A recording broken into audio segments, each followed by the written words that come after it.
예, 안녕하십니까. 방금 소개받은 SB익스프레스의 김병록이라고 합니다. 반갑습니다. 예. 예.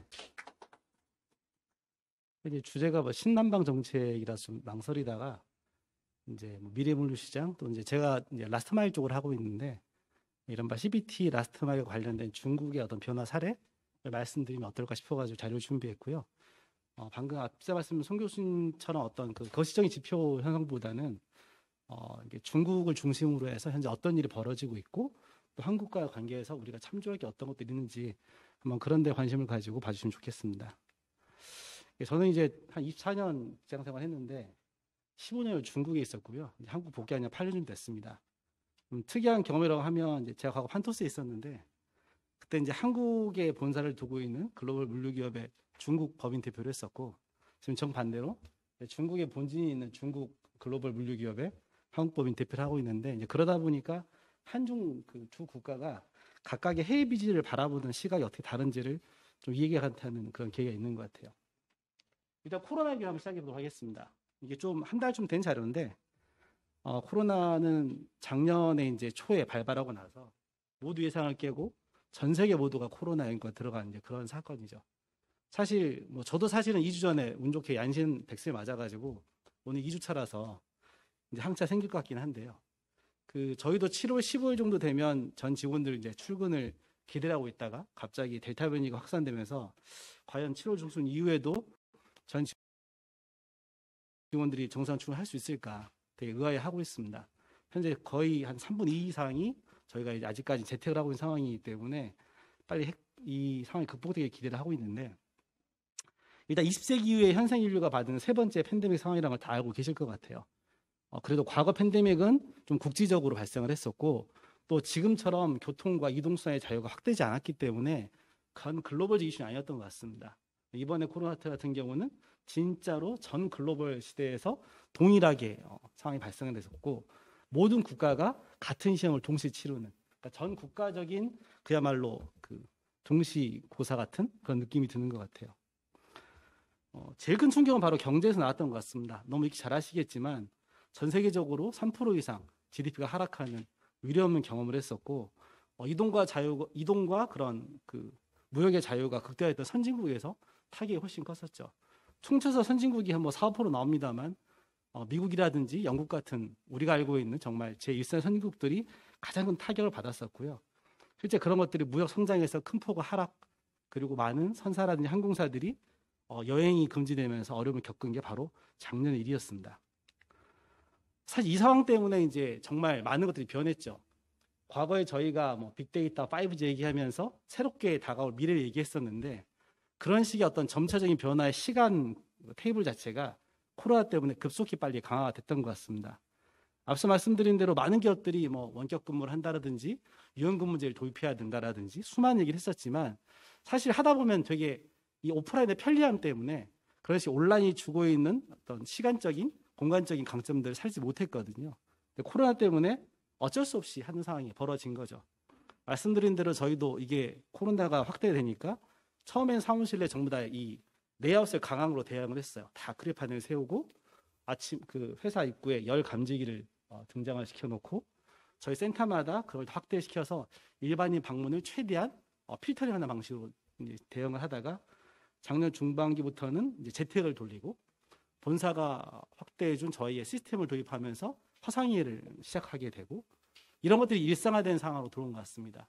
또 그나마 한 3분의 1 출근한 직원도 유연근무제 도입해서 아침에 7시 이상 오게 되면 퇴근 시간 맞춰서 하게 되니까 실제로 한 10시부터 4시까지는 직원들을 볼 수 있는데 그 전후로는 다 왔다 갔다 하는 이런 상황이 발생하게 되는 거죠. 과거에는 되게 시도해보고 싶었지만 여러 가지 시도 못한 것들이 코로나 때문에 급격하게 이루어진 상황이 된 것 같아요. 물리에서도 비슷한 일이 벌어졌습니다. 이게 보시면 이제 중국 작년 초에 우한이라는 지역에서 코로나가 이제 강하게 촉발됐을 때 등장했던 것들인데 이게 이제 수많은 물류 로봇들이거든요. 배송 원격 로봇이라든지 드론이 이렇게 발보고 있었어요. 당연히 겨고제는 드론이 들어가고 또 비상 의약품 같은 경우도 드론이 실어 나르고 했었는데 이 시장이 커질 만한 계기가 없었던 거죠. 네, 드론 저희가 2020년도 코로나가 터지면서 이런 것들이 이제 들어가지 않으면 안 되는 이상이 터진 겁니다. 실제로 중국은 2020년 코로나를 정점으로 해서 이렇게 무인 배송 로봇이라든지 드론 같은 것들이 그냥 급격히 확산된 상황을 보게 된 것 같아요. 실제로 한국도 최근에 가보면 그 많은 음식점들이 소소하게는 음식을 트레이시로 나른 로봇들도 간혹 등장을 보실 겁니다. 단순하게 뭐 어떤 분들은 인건비 절감도 얘기하지만 그런 것보다도 우리가 이제 이 코로나 사태 때문에 저런 식의 로봇에 대해서 좀 더 거부감이 없어지고 쉽게 볼 수 있는 상태로서 저희들을 대상으로 인식한다는 것, 그런 것들이 차이라고 생각하고요. 중국에서는 그런 것들이 굉장히 빠르게 일어나고 있다라고 생각을 합니다. 지난 2년간 저도 이제 본사가 중국 심천에 있는데 2년째 출장을 못 가고 있어요. 출장을 다닐 때마다 중국의 변화를 캡처해서 이해를 하고 싶은데 실제로 지난 2년간 중국은 많은 변화가 있다는 것들을 제가 통화라든지 화면을 통해 보고는 있습니다. 이 코로나가 갖고 온 큰 변화는 결국 지배기업들의 큰 변화 같아요. 많이 보신 자료일 겁니다. 1980년대부터 매 10년 단위로 어떠한 기업들이 시가총액 가장 상위에 랭크했었는가를 보고 있는데 80년대만 하더라도 뭐 일본, 미국, 뭐 한국 아직 안 보입니다만은 이런 뭐 IT를 제조하는 하드웨어 중심의 기업들이 전 세계인 지배를 행사를 했었죠. 이게 점차적으로 네트워킹으로 넘어오고 소프트웨어로 넘어오고, 그러니까 하드웨어 중심에서 시스템과 네트워킹, 소프트웨어로 넘어오는 시기가 바로 21세기 초입이었던 것 같아요. 그런데 2010년, 20년 되면서 지금 앞서 교수님도 말씀하셨지만 이른바 플랫폼 기업들이 등장을 하고 승자독식의 플랫폼 기업들이 시가총액 상위로 급격히 치고 올라갔던 때가 바로 2020년 전후였던 것 같습니다. 여기에 이제 불을 지핀 게 바로 코로나 사태였던 것 같아요. 실제로 이제 여기서 2019년과 2020년, 2020년도 6월, 12월, 올해도 이제 연초와 6월을 비교해 보면 이른바 플랫폼 기업들, 이게 시가총액 12기업을 나열을 한 건데요.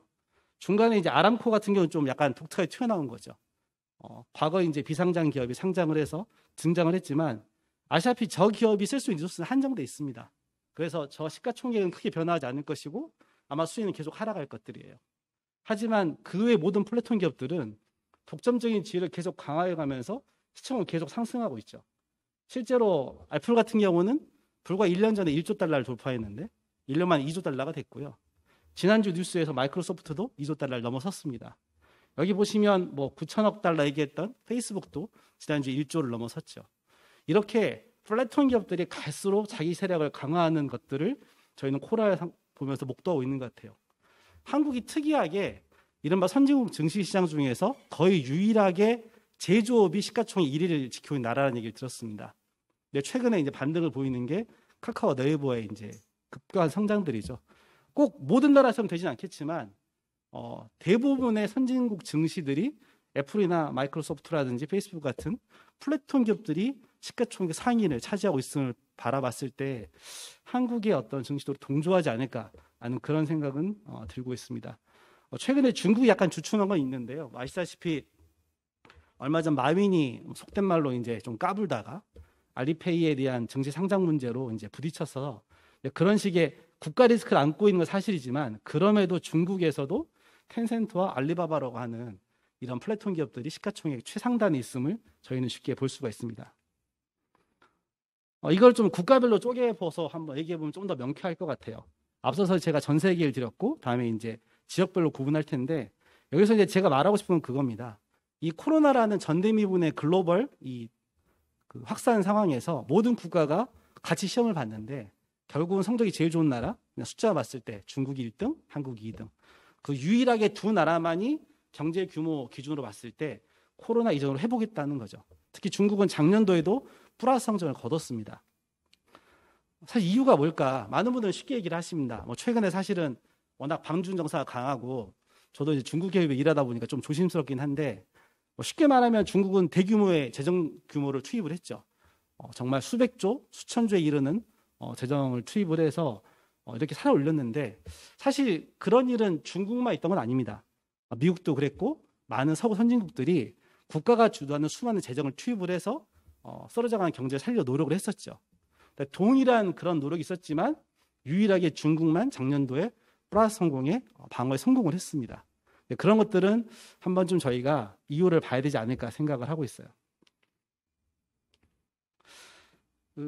이제 그 이유를 한번 말씀드리기 위해서 중국에서 벌어졌던 몇 가지 그 상황들을 한번 연계시켜 보려고 합니다.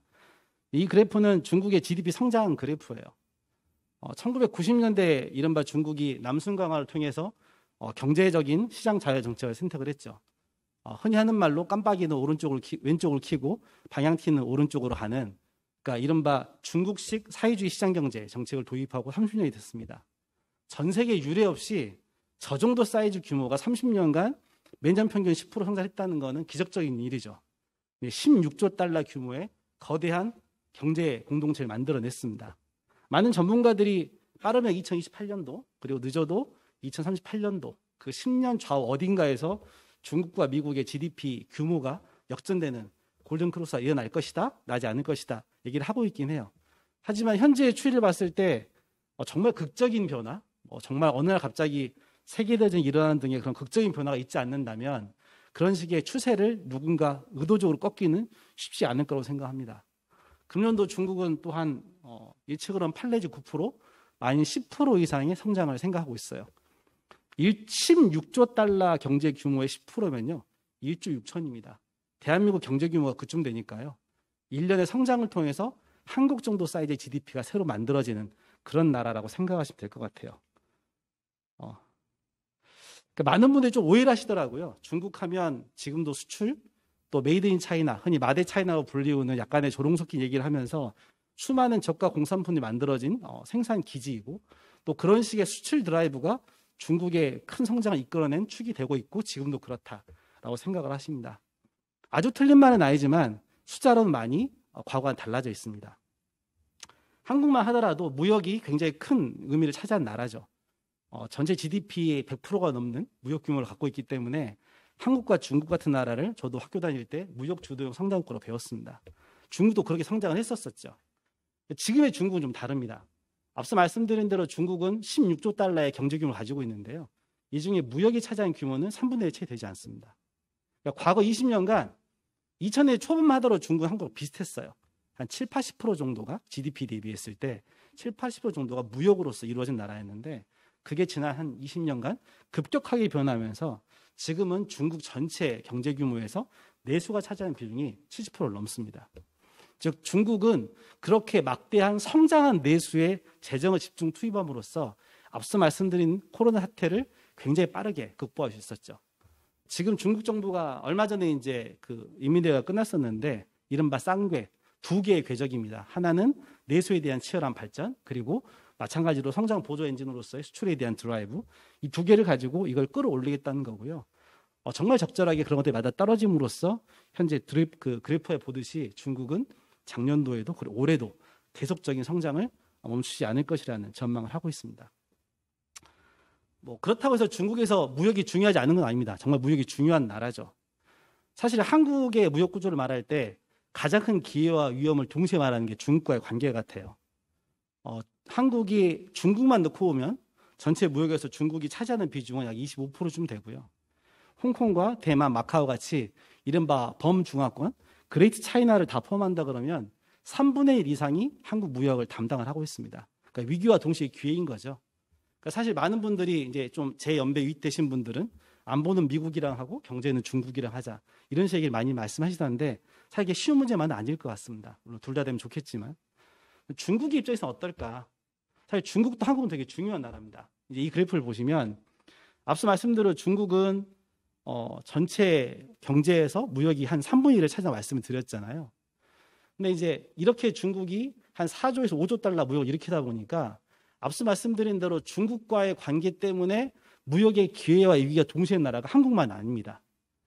각 국가 기준으로 중국이 그 나라의 무역 1위 대상국 된 나라가요 100개국이 넘습니다. 그러니까 한국이 좀 정도가 심할 뿐이지 전 세계 100개 이상의 나라는 중국이 무역의 1위 대상국인 거예요. 그러니까 중국 때문에 무역이 잘 되기도 하지만 중국 관계가 틀어지면 무역에 바로 직격탄을 맞는 그런 상황이 있습니다. 그러니까 우리만 그런 거 아니기 때문에 한편으로 좀 위안이 되죠. 중국 기준으로 봤을 때 가장 물건을 많이 파는 나라는 이제 미국입니다. 한 17% 되고요. 한국도 한 4, 5% 적지 않습니다. 단순하게 저가품만 들어온 게 아니고요. 여기에는 중국에 진출하는 한국 기업들의 역수출 포함되기 때문에 작지 않은 물량이 중국에서 한국으로 들어오고 있고요. 중국의 수입만 넣고 보면 대만, 일본, 한국이 아주 유사한 차이를 작은 차이를 가지고 1, 2, 3위를 하고 있어요. 작년 저희가 3위였고요. 2019년도 1위였습니다. 이제 그 얘기는 중국이 무역 구조에서 여러분 다 아시는 글로벌 밸류체인 마지막 조립 단계에 있는 게 현실이기 때문에 대만, 일본, 한국처럼 강력한 중간재를 만든 나라에서 물건이 들어와서 완제품이 여기로 나가는 구조에서 아직까지는 상당히 머물러 있는 걸 볼 수가 있고요. 그래서 전체로 따지면 단일 국가 기준으로 한국이 중국의 제3대 무역 파트너입니다. 굉장히 중요한 나라라는 거죠.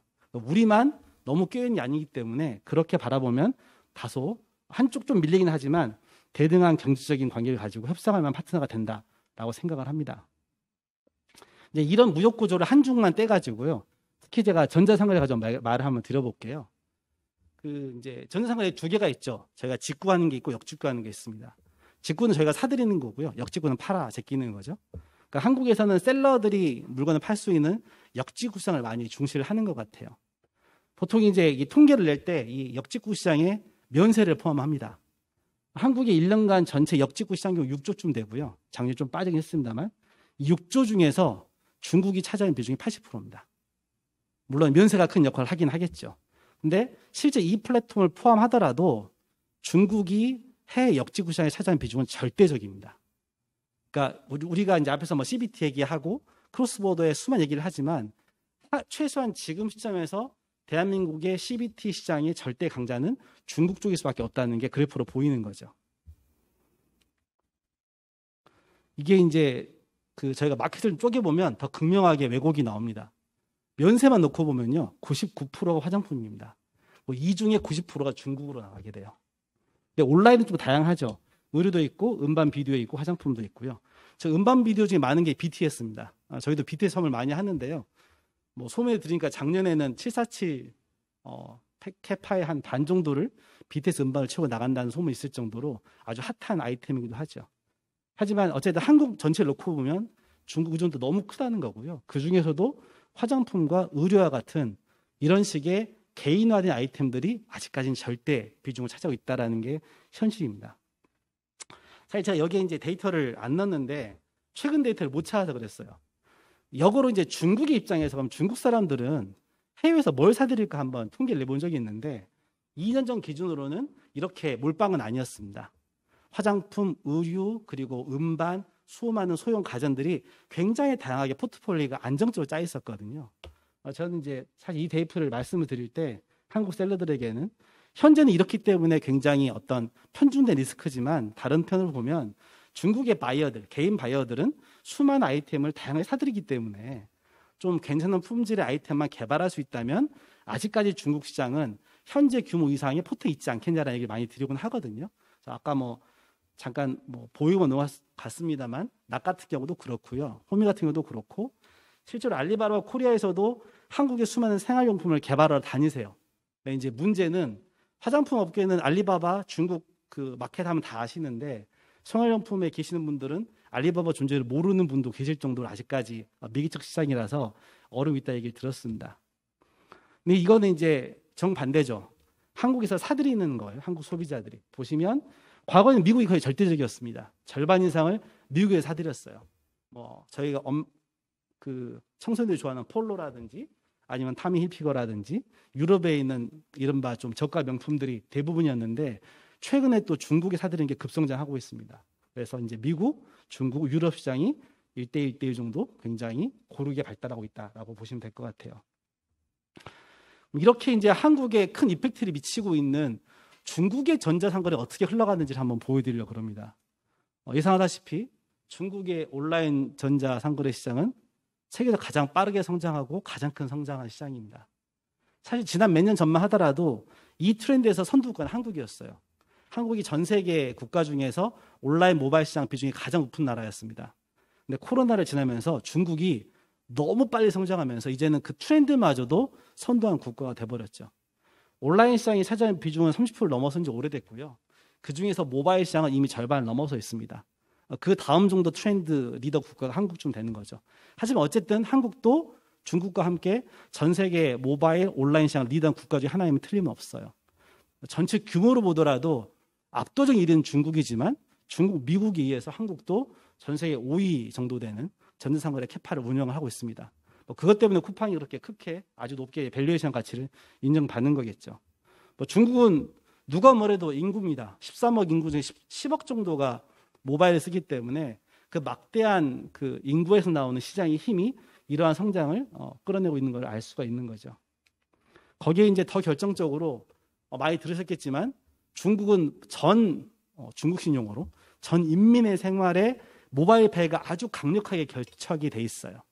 실제로 페이퍼리스, 그러니까 캐시리스를 넘어서서 카드도 쓰지 않는 많은 상점들이 아예 카드를 받지를 않습니다. KFC라든지 맥도날드에서 신용카드를 받지 않을 정도로 아주 완벽하게 모바일 페이가 연결된 사회에 살고 있기 때문에 앞서 말씀드린 모바일 유저와 인터넷 상거래와 페이가 결합되면서 빠르게 선수한 시장을 만들고 있다라고 보시면 될 것 같아요.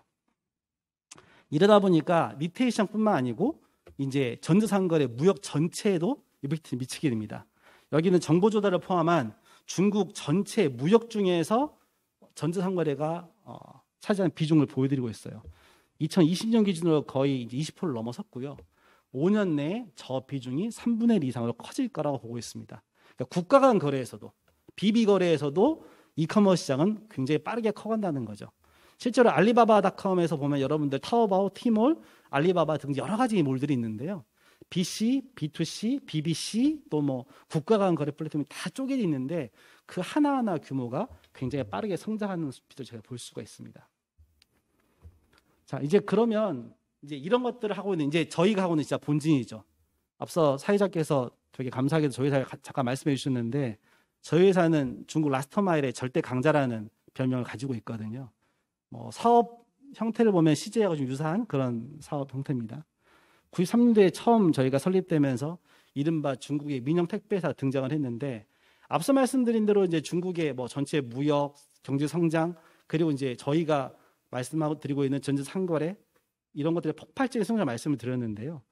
당연히 거기에 부수적인 효과로 택배의 성장도 빼놓을 수가 없는 거죠.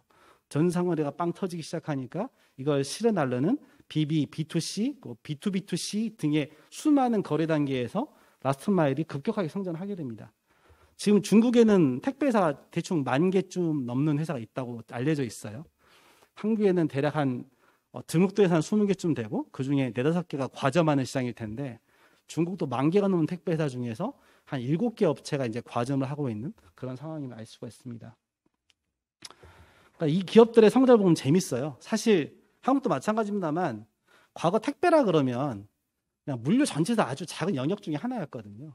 그러니까 소비자들만 느낄 수 있는 일반 기업들은 거의 쓰질 않고 소비자가 좀 느끼는 그런 시장이었는데요.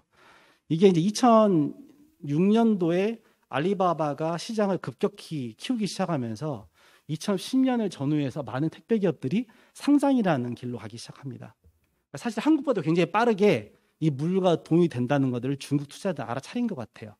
그래서 그때부터 상장을 했고 이 상장을 통해 모은 수많은 자금을 가지고 많은 부분에 투자를 합니다. 사실 이제 한국은 물류센터가 핫한 아이템이 된 게 최근 한 3-4년쯤 된 것 같아요. 제가 여기 조인하기 전에 이제 투자회사에 한 3년 근무했는데 2017년도만 하더라도 2017년, 16년도죠. 그때만 하더라도 한국 시장에서 냉동창고 투자 수익률이 7% 정도면 그게 좋은 수익률이 아니었습니다. 한 7.5% 되면 기관 투자자들은 들어오지 않았어요. 리스크 큰데 수익률 좋지 않다고. 2021년 현재 4%만 돼도요. 아주 핫한 수익률을 자랑한다고 제가 들었습니다. 근데 중국은 이미 그 시장이 2008년, 9년에 열려요.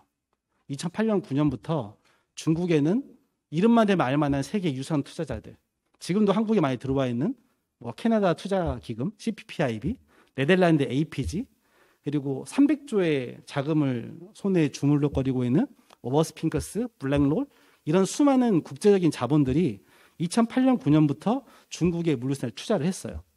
그리고 그러한 시너지를 가지고 여기 보시는 택배 기업들이 인프라를 확 키웠습니다. 이미 중국은 그 물류센터에 투자가 한 발 물러섰고요. 이제는 잘 하지 않습니다. 물이 다 빠졌기 때문에 이제는 회수한 단계에 들어가 있는 거예요. 그렇게 택배 기업들이 2010년 전후에서 몸집을 키우면서 지금 중국은 이른바 맥도독이죠. 물류의 일부였던 택배 기업들이 급성장하면서 물류 전체를 이제 흐드리고 있는 그런 상황입니다. 저희 회사만 하더라도 작년 매출액 25조인데요. 이 정도면 중국 물류기업에서 탑 클래스입니다. 아시아 전체로도 거의 탑 클래스 물류 매출을 가지고 있는데 과거의 전통적인 시노트란스라든지 코스코 같은 물류 기업들을 규모로 압도하는 시장이 이제는 열리고 있다. 중국 내에서. 그 성장의 그래프를 보여드리는 거예요. 이게 이제 통계를 시작한 2008년, 9년부터 지난 십몇 년간의 중국 택배의 성장을 보여드리는 건데요. 연평균 성장률이 40%가 넘습니다. 그러니까 이거는 어느 기업의, 그러니까 특정하게 잘난 기업의 스토리가 아니고요. 택배 시장 전체의 성장률을 말씀을 드리는 거예요. 47, 8% 되는 거죠. 제가 2019년도에 이 회사를 조인해서 2018년 데이터를 가지고 처음으로 이제 대중 강의를 한 적이 있었는데 2018년 기준 전 세계 택배 물량이 1,000억 건이었습니다. 그 중에 절반이 중국에서 나왔었고요. 보시다시피 작년에 중국이 800억 건을 넘었습니다. 올해 아마 1,000억 건을 넘었을 것 같고요. 그러니까 택배 시장에서 중국이 차지한 비중은 그냥 중국 빼고 어나더 시장 정도 이제 되는 것 같아요. 근데 이러다 보니까 좀 재밌는 게 있어요. 저도 나름 한국 기업에서 좀 이렇게 칼을 갈았고 전략기획 팀장도 해보고 수많은 보고를 해봤습니다. 한국 기업들은 이제 실적 분석을 할 때 뭐 전년 대비라든지 여러 가지 데이터 분석을 합니다. 수합 분석도 하고 뭐 STP 분석도 하고 많은 분석을 통해서 이제 과거의 현재를 대비시켜주는 이런 비교 분석을 하게 되는데 중국 기업은 특히 택배업에 있는 기업들은요. 전년 데이터를 보지 않습니다. 볼 필요가 없는 거예요. 47%, 8% 성장하니까 영역별로는 더블 성장한 시장이 여러 군데 있을 거 아니에요. 전년 데이터를 볼 필요가 없는 거죠. 그 시간에 영업하는 곳도 부족할 시간이기 때문에 저희 기업, 우리 회사만 하더라도 실적을 위클리로 봅니다. 전주 대비 성장률, 전주 대비 증감률로 보고요. 제가 6월까지 정말 잘했는데 7월 달에 떨어졌어. 억울하지 않습니까? 한국계 같으면 연평균 얼마 따질 텐데 지난 데이터는 제 평가에 아무런 도움이 되지 않습니다. 6월 마감과 동시에 저는 다시 7월 첫 주의 시적을 놓고 6월 마지막 주와 비교하는 위크 바이 위크 시적을 가지고 평가를 받는 그런 시스템을 가지고 있어요. 그 이유가 여기서 보시는 것처럼 아주 빠른 택배 시장의 성장이 있기 때문에 그런 데이터가 가능해지는 겁니다. 여기서 이제 요거 보시는 그래프들이 이제 각 기업별 점유율인데요. 저희 회사 여기 있습니다. SF라고요. 아까 제가 그 중국 라스트 마일의 절대 강자라 말씀드렸는데 실제 물동 점유율은 한 10%밖에 안 돼요. 저희가 크지는 않습니다. 절대 물동으로는 GTO라는 나스닥 상장회사가 제일 큰데요. 아이러니한 게 저희가 이 매출액은 10%밖에 안 되는데 이 건수로는 매출액으로는 택배 기업 2, 3, 4위를 더한 것보다 큰 규모를 가지고 있습니다. 그 이유는 이제 중국이라는 시장 자체가 워낙 크다 보니까 단가도 다양하고요. 다른 기업들은 이제 전통적인 도매 시장에 포커싱해서 심지어 중국은 건당 한 200원짜리 택배도 있습니다. 기업 택배 같은 경우는 그런 시장에서 물량을 확보하는 데 비해서 저희는 좀 비싼 서류 배송이라든지 아니면 플랫폼에서 개인으로 가는 B2C 거래에 많이 특화되어 있다 보니까 규모대의 매출액이 큰 그런 상황을 보여주고 있습니다. 하여튼 결론적으로 그렇게 중국의 전자상거래 시장의 확대와 더불어서 택배업도 엄청 성장을 했고요. 그 과정에서 엄청난 자금을 가진 택배 기업들이 이제는 중국 내에서만큼은 물류의 주도적인 세력으로 떠오르고 있다는 겁니다. 사실 이게 어떻게 가능해졌는가? 단순히 말씀드리면 시장이 커진 거죠. 근데 시장이 커지는 게 그냥 커지기만 했냐는 거 아닙니다. 한국도 사실은 쿠팡이나 마켓컬리처럼 마켓을 깨부수는 이른바 마켓 킬러들이 등장을 하면서 이 판이 커진 거지 않습니까? 중국도 이제 여러분 잘 아시는 알리바바 등의 가장 역할을 했었는데요. 초기의 출발은 이른바 그 광군절, 싱글데이가 불리우는 이벤트를 통해서 사람들이 온라인 시장을 주목하게 되고 거기에서 온 택배 물량이 이제 시발점했었죠. 작년 같은 경우는 2020년 11월 11일 날 대략 제가 3,800억 RMB니까 한 60조 정도? 하루에 결제 60조쯤 됐고 그다음 하루 동안 나온 택배 물량이 한 25억 건쯤 됐다고 제가 기억을 하고 있습니다. 그러니까 우리나라 한 10개월 물량이 하루에 나온 거죠. 그런 식의 폭발적인 이벤트가 사람들의 주목을 끈 것도 사실인데요. 또 그 밑바탕엔 아주 다른 패러다임 시프트가 있습니다. 이른바 신유통이라고 불리우는 마인이 주장한 그 마켓, 유통 마켓 혁신인 거예요.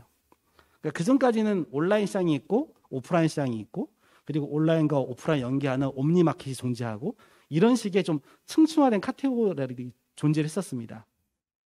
그 상황에 따라서 또는 공간적인 차이에 따라서 내가 온라인을 쓸 것이냐 오프라인 쓸 것이냐 이런 식의 좀 접근이 가능했었는데요. 2016년도에 마윈이 이른바 중국말로 신링소, 신유통을 주장하면서 이 패를 완전히 깨버린 거죠. 온라인이든 오프라인이든 소비자를 중심으로 마켓이 다가오는 이런 시장을 만들어낸 거예요. 이걸 이제 그림을 그리면 이렇게 그릴 수 있습니다.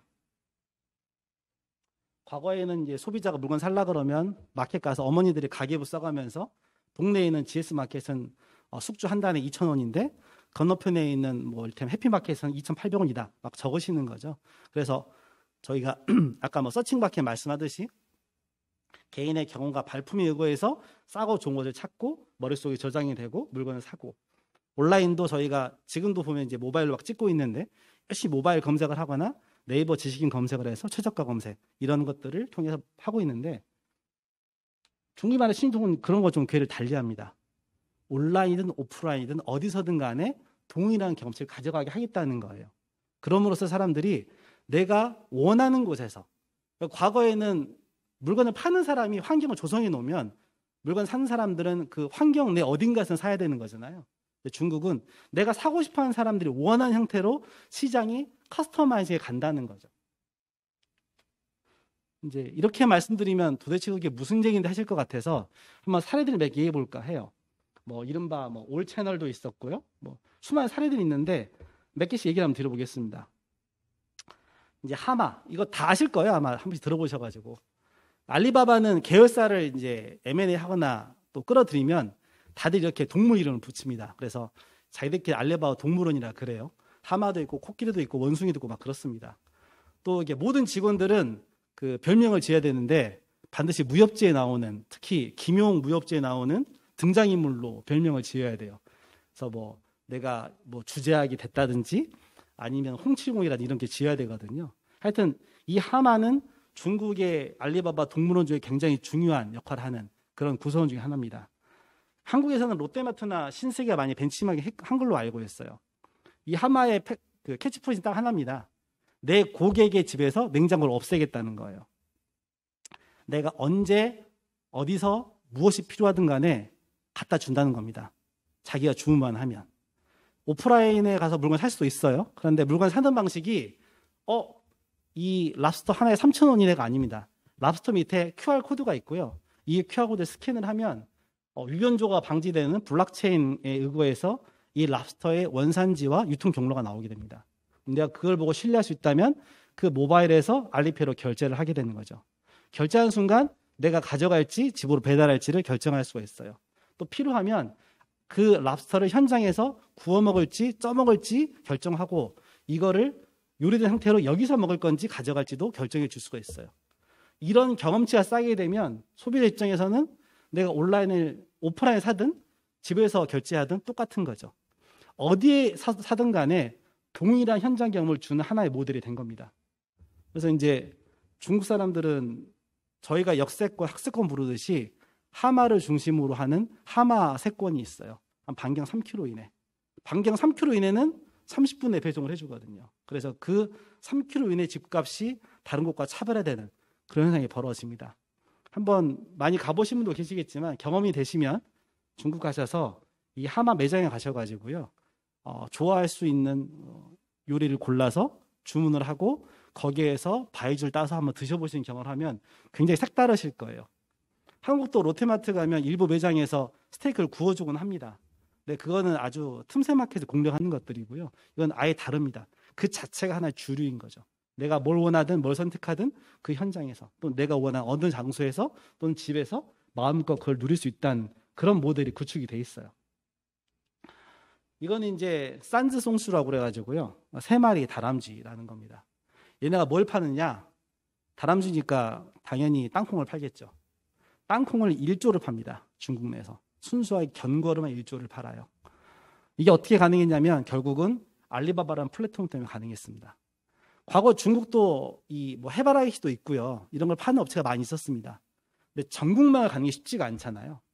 이 업체가 2012년도에 창업을 하고 나서 한국으로 치면 네이버 스마트 스토어 같은 데 입점을 하게 됩니다. 그래서 품질을 확보를 하고 수많은 광고 효과를 토대로 해서 전국망을 쉽게 갖추게 돼요.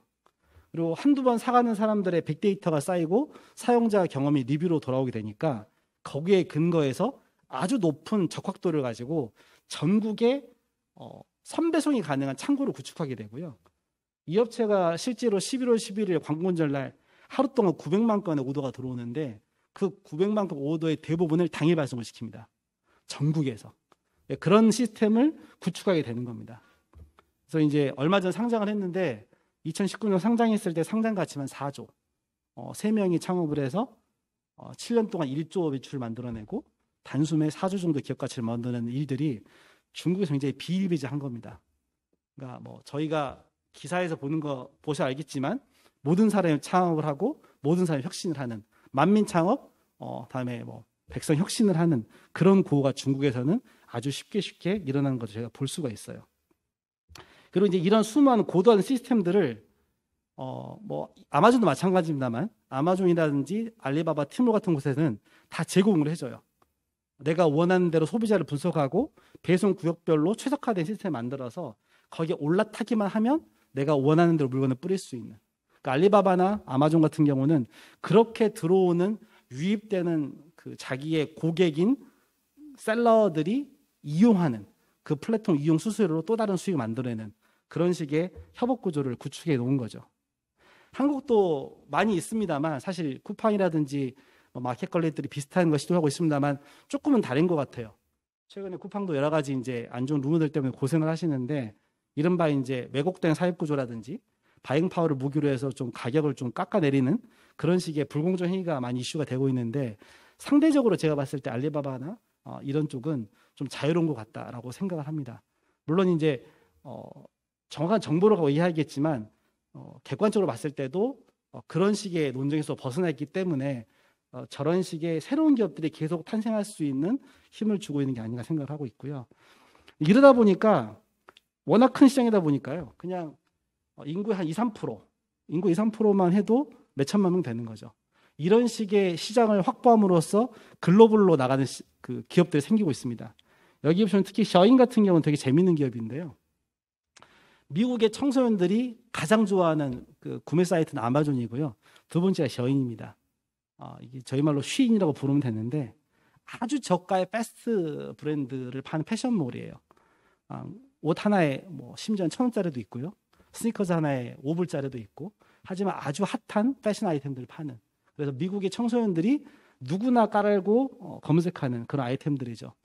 그 중국의 짱수성의 난징에 있는 한 젊은 창업가가 만들어가지고요. 이거를 시판을 했습니다. 중국 내 저작권 이슈가 좀 프리하기 때문에 자유롭게 카피하고 아주 빠르게 물건을 올리고 소진시킬 수 있는 그런 사업 구조들이 중국에서 벌어진다는 거죠.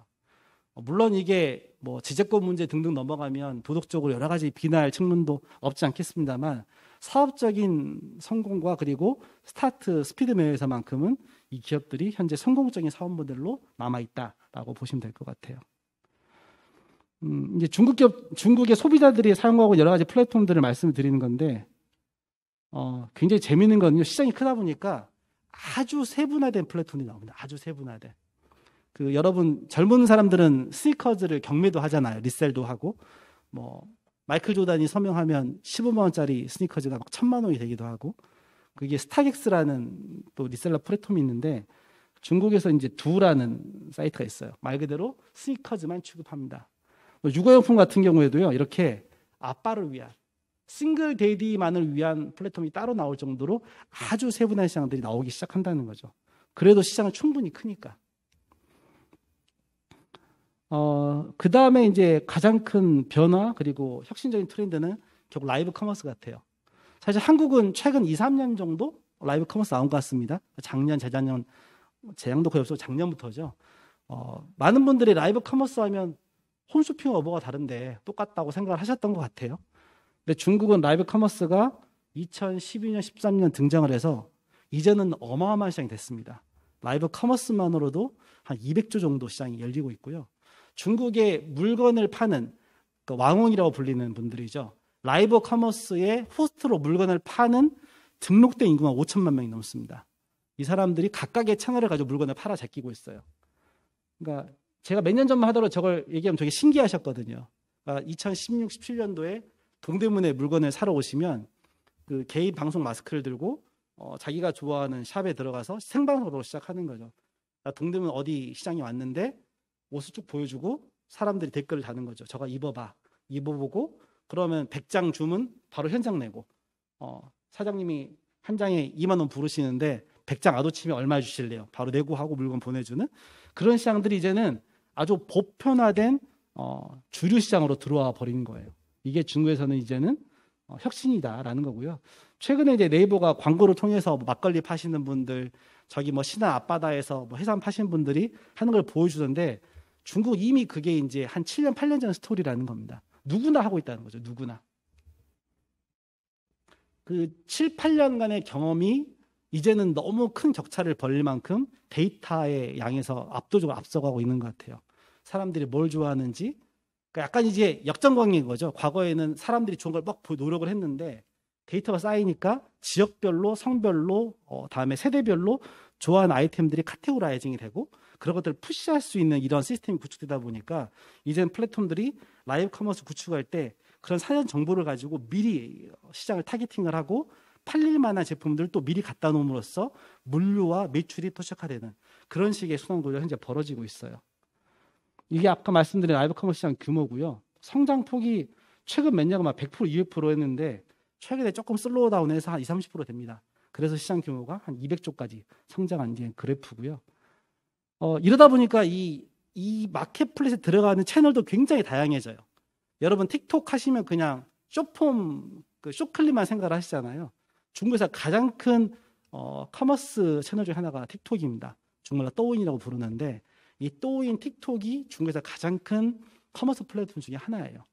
또 이런 것들이 여러 개가 있습니다. 콰이쇼도 있고 샤오홍수도 있고 이 하나하나가 다 달라요. 성격이. 어떤 마켓은 뭐 초심자가 들어가는 어떤 마켓은 미들 마켓 들어가는 다 이게 쪼개져 있기 때문에 그런 식의 그림도 중국에서 한번 연구 볼만하다는 거고 제가 시합에서 퀵하게 지나가는데 한번 여기 나와 있는 것들을 한번 깔아서 보시면 되게 재밌는 현상을 보실 수 있을 것 같아요. 이게 이제 그 방송하는 내용들인데 제가 영상을 한번 갖고 왔나 봐보시면 재밌을 것 같아요. 한번 클릭 주세요. 네. 아유, 앞에 영상. 네. 我们真的要上火箭，最大的特产快中1号火箭，真火箭，优惠500万，所以价格是4000万。但是呢，因为付款方式比较特别，所以是付50万的一个定金，对定金。然后那个叫我卖火箭的人你出来一下，我再次强调一下啊，我们本次出售的是运载火箭发射的服务。我看到有人回答说，那我们在火箭上面写某某某我爱你吗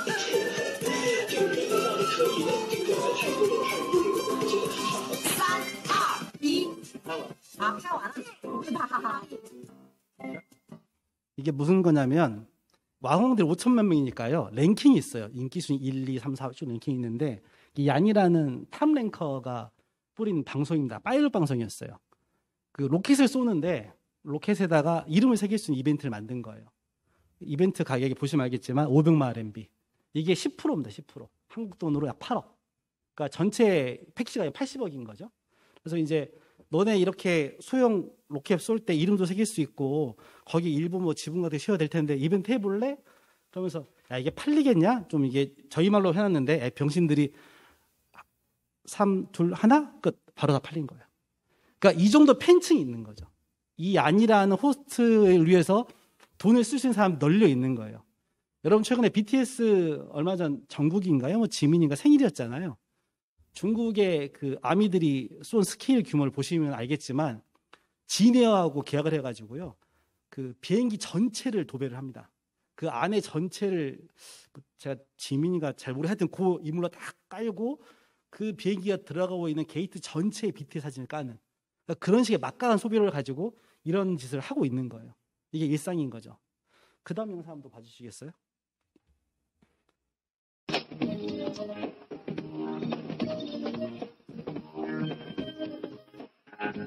直播开始。Hello， 大家好，我是李佳霞。那我们今天的直播要开始喽。我是口红一哥，我是口红大哥。今天给大家推荐一款口红。那今天要给大家来推荐到的一支口红呢，是来自于我手上的这一支。首先我在我的口鼻上给大家示范一下，它的顺滑度非常非常高。我自己看着越看越舒服。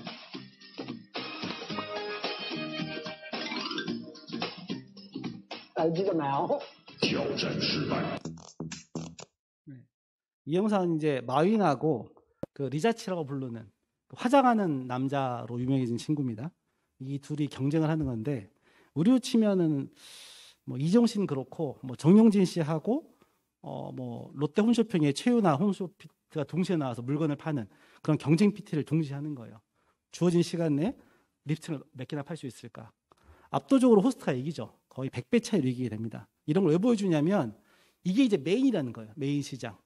실제로 저 리자치가 팔아치우는 그 립스틱 양은요, 하루에 하나로 한 400~500억 정도 쉽게 팔아치웁니다. 단 하루에. 굉장한 시장을 만들어내고 있는 거죠. 그러니까 이러다 보니까 중국이 되게 재미있는 막 벌어지고 있어요. 이게 짱다이라고 굉장히 유명한 중국의 왕국 랭킹 10 안에 매년 들어가는 아주 유명한 호스트입니다. 되게 얼굴도 이쁘고 실제로 자기 이름을 건 회사를 만들어 가지고요. 나스닥에 상장도 했어요. 수천억의 자산을 이루는 대표적인 성공한 케이스의 호스트가 됩니다. 쇼호스트죠. 근데 이러다 보니까 굉장한 이 스캔들과 추문의 주인공이 되기도 합니다. 바로 알리바바 그 티몰의 대표적인 젊은 CEO죠. 이 짱판하고 불륜 이 사건이 나서 중국의 부부의 세계라는 스캔들로 비화하게 됩니다. 그러니까 이 짱판 CEO가 짱다이랑 이제 바람이 나서 이 짱다이가 한 그 쇼 프로그램을 전부적으로 밀어주는 상황이 발생하게 되고 이 짱 CEO의 와이프가 아주 공개 저격을 하고 뭐 이런 아주 그냥 그 머리끄댕이 잡는 싸움이 일어나게 되는데 이게 시장이 커지다 보니까 이 둘러싼 이권들이 수없이 난무하는 그런 일들이 벌어지고 있는 겁니다. 실제로 중국에서 이렇게 랭킹을 매기게 되니까요. 랭킹 1, 2, 3, 4위 정도 되는 사람들의 몸값은 뭐 수백억으로는 부를 수 없을 정도로 아주 기하급수적인 몸값을 자랑하게 되고요. 그러다 보니까 앞서 보신 것처럼 굉장히 많은 이벤트들이 등장하게 돼요. 그러니까 한국 기업들이 사실 아직도 많은 이제 기업에 계신 분들이 정말로 왕홍이라고 부르고 영어로 이제 KOL, 키 오피니언 리더라고 부릅니다. 이 KOL들을 불러서 물건을 파는 데 굉장히 거부감이 많으세요. 야, 우리 제품 이런 제품인데 듣보잡 같은 개인이 와서 이거를 호스트를 해서 물건을 판다는 데에서 굉장히 많은 겁을 있으신데 중국은 이미 메이저 플랫폼 채널 그리고 브랜드들이 이런 분들과 협업을 반드시 해야 되는 형태로 여기고 있다라는 변화를 이해해 주시면 좋을 것 같아요. 그러다 보니까 이런 플랫폼도 되게 다각해집니다. 왕홍들만 전문으로 데리고 있는 그 에이전시가 등장하게 되고요. 또 그 에이전시 간의 경쟁을 비교하는 플랫폼이 등장합니다. 내가 A라는 왕홍을 쓰고 싶으면 그 왕홍의 최근 몸값을 비교해주고 최근에 왕홍이 어떤 에이전시를 옮기는지를 보여줘서요. 거기서 제가 베팅을 하는 그런 비딩 시스템도 중국에 등장을 하고 있어요. 굉장히 빠르게 시장들은 변화하고 있다는 겁니다. 또 재미있는 건 시장이 크다 보니까 되게 역동적이에요. 많은 분들은 중국이 이커머스 하면 알리바바만 생각하시거든요. 핀토토라는 기업이 있습니다. 이 기업은 생긴 지 이제 6년밖에 안 됐는데요. 시장 가치가 이미 100조를 넘어섰고요. 얼마 전 사용자, 액티브 유저 기준으로 알리바바를 넘어섰어요. 그러니까 믿기 전 일이 벌어진 거죠. 20몇 년간 철옹성이었던 알리바바가 사용자 기준으로 밀린 겁니다. 앞서 제가 해외 플랫폼 얘기할 때도 잠깐 스치고 넘어갔는데 티몰과 카올라라는 회사가 있었어요. 원래 이 해외 역지구 시장도 티몰이 압도적인 1위였습니다. 그런데 생긴 지 4, 5년밖에 안 된 카올라가 치고 올라왔어요. 알리바바가 결국 카올라를 사들입니다. 작년에 2조를 주고 사들이는데 그렇게 시장이 큰 만큼 고여있지 않고 아주 빠르게 변하면서 1위도 안심할 수 없는 그런 시장이 중국에서 벌어지고 있다는 겁니다. 그러니까 제가 이제 보여드린 그래프는 이제 수많은 중국의 플레이어들 그림들인데요.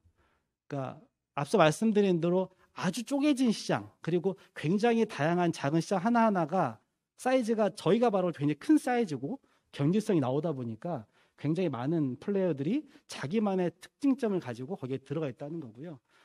한편으로 여기 계신 분들은 이제 물류업체에 계시지만 한국의 이제 인터넷 셀러라든지 이쪽에 이커머스에 존재하시는 분들은 저 각각의 채널이 갖고 있는 특장점만 잘 연구하더라도 자기 아이템이 들어갈 수 있는 소고점들을 찾을 수 있는 기회가 되지 않을까라고 설명 많이 드립니다.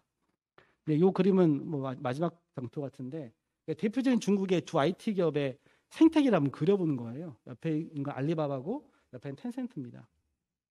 그야말로 다 하는 거죠. 한국의 이 그림을 갖고 있는 게 카카오입니다. 네이버는 조금 다른데 원래 텐센트가 카카오를 벤치마킹한 기업으로 알려져 있습니다. 카카오의 카카오톡을 보고 위챗이라는 걸 만들어내는데 어느 순간 이제는 카카오가 윗을 따라하고 있게 되는 거죠. 사실 알리바바, 카카오, 텐센트 이 세자 간의 관계는 좀 복잡합니다. 서로 간에 막 지분을 얽혀 있어요. 텐센트는 사실은 제일 유명한 건 위챗이기도 하지만 한편으로는 게임 업계에서 제일 큰 손입니다. 전 세계 최대의 게임 기업이고 우리나라에도 이름 들으면 알만한 게임 기업은 전부 다 이 텐센트가 지분을 가지고 있어요. 우리나라 메이저 기업들의 2대, 3대의 주주는 거의 다 텐센트라고 해도 과언이 아닙니다. 카카오 같은 경우는 알리바바랑 잘 엮여 있죠. 카카오페이만 하더라도 2대 주주가 알리페이고요. 그리고 카카오 모빌리티만 하더라도 최종 비딩은 떨어졌지만 결국 투자는 이제 홍콩의 TPG가 있지만 알리바바가 아주 강력하게 투자를 하고 싶어 했죠. 그러니까 엮어보면 카카오도 텐센트, 알리바바, 그 뒤에는 소프트뱅크와 아주 맞물려 돌아가는 그런 그림들이 그릴 수가 있어요. 그러니까 짧게 보면 저희가 그냥 라스트 마일 이커머스 얘기했지만 그 이커머스에서 돌아가는 플레이들을 보고 보면 중국이 떨어지는 시장이 아니고 한국의 대표적인 시장인 카카오 그리고 그 뒤에는 소방이나 수많은 기업들과 연계 관계도 한 번씩 보면 재밌게 보인다라고 생각을 합니다. 뭐 저희 회사는 그냥 짧게 말씀을 드리면 뭐 중국의 대표적인 라스트 마일 그리고 물류 회사고요. 작년에 매출액가 25조, 저희는 이제 직원이 한 50만 명쯤 됩니다. 라스트 마일 회사지만 거의 100% 직영을 하고 있거든요. 외주를 주지 않고 에이전트 없이 하고 있고 그러다 보니까 한국도 저희가 물량을 작년 한 250만 건 처리했는데 거의 100% 저희 직원을 통해서 하고 있어요. 차량 한 100대 움직이면서 200명의 직원이 거의 100% 저희 물량을 전수 딜리버리 피킹하는 그런 구조를 갖고 있고요. 단순하게 저희가 택배만 하는 게 아니고 창고라든지 자체 비행기 저희 비행기가 71대 갖고 있는데 그중 60대가 자가 비행기고 한 10몇 대가 리스입니다. 작년 한 해 동안 움직인 물동량이 140만 톤이고요. 인천공항 캐파가 300만 톤이니까 저희 한 해서 움직이는 항공 물동량이 인천공항 전체 캐파의 반 정도 됐다라고 보시면 될 것 같습니다. 그래서 앞서 말씀드린 대로 과거 택배 위주 사업에서 이제는 택배뿐만 아니고 장거리 운송이라든지 3PL이라든지 2년 전에 인수했던 DHL SCM 저희가 DHL SCM 중화사업부 인수를 했는데 그런 사업 구조를 통해서 신선물류 제품도 확실하게 확장하는 등 아주 다각적인 형태에서의 물류 사업을 전개하고 있는 그런 상황으로 이해하시면 될 것 같습니다. 저희가 한국에서는 사실 이제 그런 여러 가지 물류 사업을 하지 않고요. 아주 그 작은 시장일 수 있습니다만 국제 택배 시장, DHL, UPS하고 있는 그 시장에만 포커스하고 있기 때문에 혹시 여러분 관련 사업 하시다가 특히 중화권 관련된 이런 국제 택배 사업 관련된 니즈가 있으시면 언제라도 연락 주시면 친절하게 답을 드리도록 하겠습니다. 예, 이상입니다. 혹시 질문 있으십니까?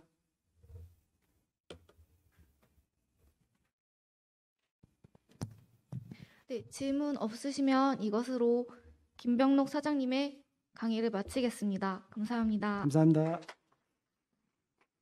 잠시 10분간 휴식 시간을 가지고 남은 두 가지 주제 내용을 듣겠습니다. 감사합니다.